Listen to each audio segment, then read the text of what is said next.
Hey, it's JC1424 once again with F1 2009, the 10th anniversary of the game, even though I have not kept in touch with this Let's Play at all. And whenever I finally tried to do it on Easter, I found out that the PlayStation Portable's button was jammed.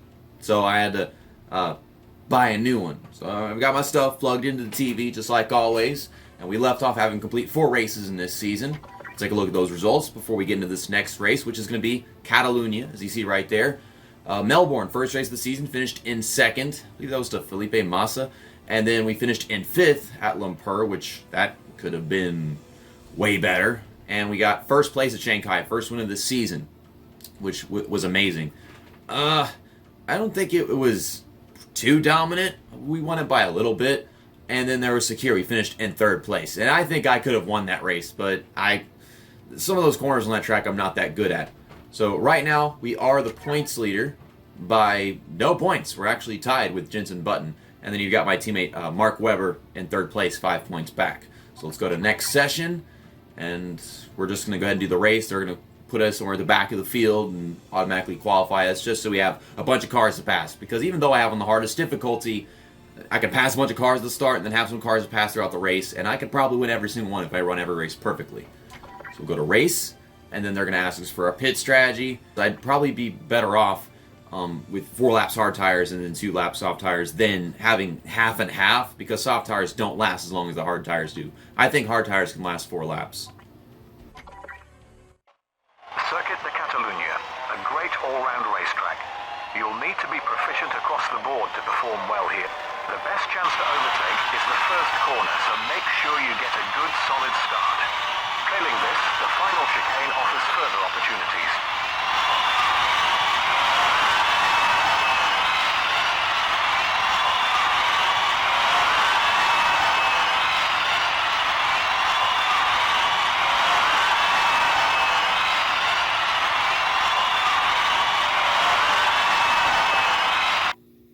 Alright, here we go, guys. We're starting from P15, which is on the outside in this game. I don't know if it's like that in reality.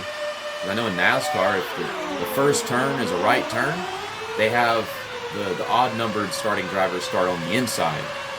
And then even the games don't always get that right. Oh my god, massive traffic jam in the front stretch. So they all start switching over. Oh god, oh look at Mark Webber just shoot through the inside. At least I think that was him. I've already got strong damage to the front end. I did not want to be in the middle right there. I really didn't. That's just it. They checked up and then I couldn't get out. So I don't know if that was really entirely my fault. You know, the damage is going to happen because they all shift over. They all try to get the very outside going to that corner. It's just the way they're programmed. So even if you're there, it's kind of hard to avoid getting hit in that situation. They're programmed to just shift over even if you might be on or outside. Okay, well I've got this KRS, which will come in handy to keep us fast in the straightaways whenever I don't have a slipstream. This corner right here I can make full throttle. That's something I should point out. I got a little practice with this track. I'm pretty good at it. It's just, I don't know if I have a chance of winning now because of how we started already. I've got past 9 cars. How the hell you passed 9 cars? You got 6 laps, but I mean, I've got front end damage and I don't know how that's going to slow me down. Just going to have to be as good as possible in these corners. Good right there. And right here. I'm going to go ahead and pass this. Well, I thought I would right there, but right behind him. So, I'm going to use the draft and the KERS to shoot past him. And no, that's Burde. That was not Webber. It's kind of difficult because they have Toro Rosso and they have Red Bull, and Toro Rosso is Red Bull in a different language. Like, what the fuck? I don't even understand. That is one thing I never understood about F1, is how they managed to have a team called Red Bull and Red Bull in a different language. Like, that's capitalism. Holy shit, don't drive off the track criticizing Formula One's community. How dare I? That's some kind of freaking capitalism where, you know, you change the language and automatically means that it should count. Now, that track was getting bumpy right there. I don't know if you noticed, but I sure as hell did. And if you look at these tires, they're getting the lime green after only about a lap and a half.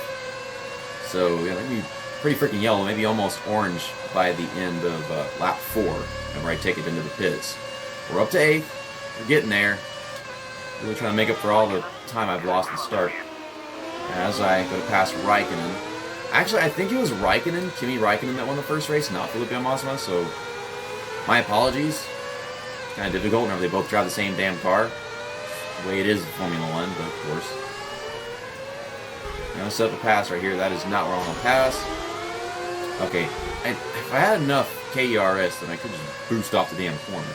But I've got a slipstream, and I've got this KRS to complete passes in the straightaways easily. And I don't know why they don't have stuff like this to give them the advantage, but into P7, with the brakes right after the second to last marker.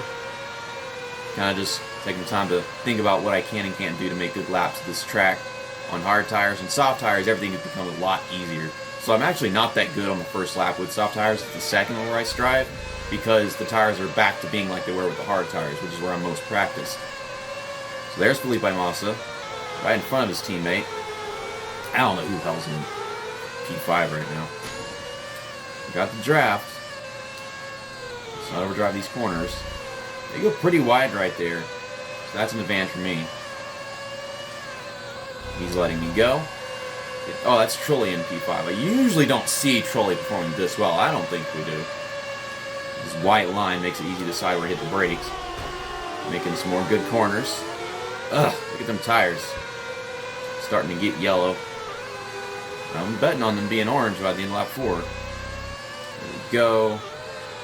Yeah, that tight corner of the track, all the tight corners are my best ones, because I guess they're just not really good at the tight corners. I was not expecting pit stops to be happening right here. So I gained positions, but I don't know if they're actual positions being gained in that situation.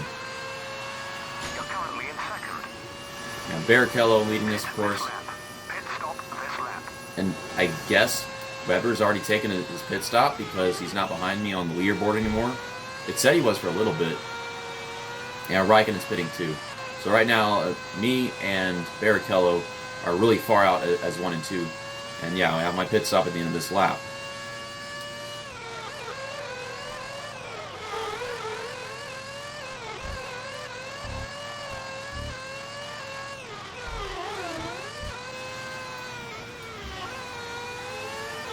That corner I messed up. I totally messed up that corner. And that's something I have a habit of doing. Because all other corners, they're either really tight or they're really wide. And I go into that one and it's kind of in between. So I gotta let off a little bit. I just don't sometimes. I go really fast into the pits. And I'm all over Barrichello's back bumper. Go figure. They slow down a lot of places more than they have to, or places where they don't even have to at this track in particular, making it easier than it should be. I think this track has the potential of being a very difficult track. Yeah, there's too much audio repeated in this game, but then again, this is like one of the first Codemasters F1 games, I believe. Because I think F1 2006 was not made by Codemasters on the PSP, so I'm guessing Formula 2008 or 2007 was the first Codemasters F1 game. Some of these guys beating us off pit road, and I can't be too surprised because we got held up with all the cars trying to come in. So that means we had some guys coming into the pits at the end of lap 5? No, that wasn't the end of lap 5. Those people were just that far behind. And while being that far behind, they're also having pit stalls in front of me, which sucks. I wish the people that were really good would have their pit stalls at the beginning of pit road, because they kind of have that in NASCAR, to be honest. Unless somehow someone really good wants a pit stall at the back of pit road, which I don't usually see that. Use this KRS to catch up to Button. Okay, now I'm going wide in this turn. On them soft tires, so it doesn't drive the same anymore. You can catch them.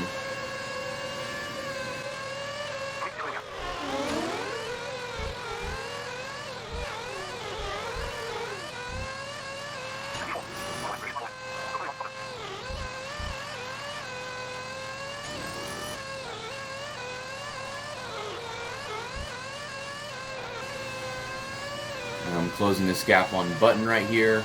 First and second are kind of out of reach, if you ask me. Okay, where am I going? But I think I can see myself passing this guy right here. Oh, but the angle I went into that corner at is kind of making it difficult. There's Webber over there in P2. Yeah, he's pretty freaking far away. Let's just sweep through this last few 3 turns. one more time. I gave my all, and we're right behind him. If I was a little faster in some places, then, yeah, we could have had P2. I don't know about the leader, though. I mean, we could have won this race if we hadn't had that massive traffic jam going into turn 1 with the way it all just slowed down. So Vettel gets the win, and I think that was his first win of the season. So there's Button 4th, Trulli 5th, Massa 6th, Kimi Räikkönen 7th. I think only the top 8 get points. Because Button finished in P4, he loses 1 point on us, and we increase our point lead despite not winning the race. Barrichello, he passes my teammate Weber and gets into 3rd place. So it's just 4 points separating 1st, 2nd, 3rd, and 4th. So that is pretty amazing. And then the gap between Weber and Räikkönen is just huge. Although Räikkönen and Trulli, they are tied for 5th. That was our 2nd consecutive P3 finish, and I honestly felt more happy about that finish than the last race, because I felt like I was making a bunch of mistakes in the Sakir race. At Catalunya, even though we started better, there was just such a traffic jam, and I don't know if I could have really done anything to avoid that. And I've already said that like twice, but still, that's just the point I'm trying to get across. So the same amount of points and everything, but the results, they look better than they did after Sakir, because we have a 1 point lead versus not having a point lead, just tied for 2nd with Button and whatever. Well, I'll see you guys next time whenever we go to Monte Carlo, Monaco. Oh my goodness. That track is a nightmare. I like this track. I actually like this track a lot. But in this game, although I like the track, it is very narrow. It feels so much more narrow than in any other game I've played it in. Whether it's Formula 1 games or Gran Turismo has that track. It's very narrow in here. And whenever it comes to passing cars, you've really got to pick carefully where you want to pass them. But thanks for watching this episode of the 10th anniversary Let's Play of Formula 1 2009. See you next time. That's that. And episode over.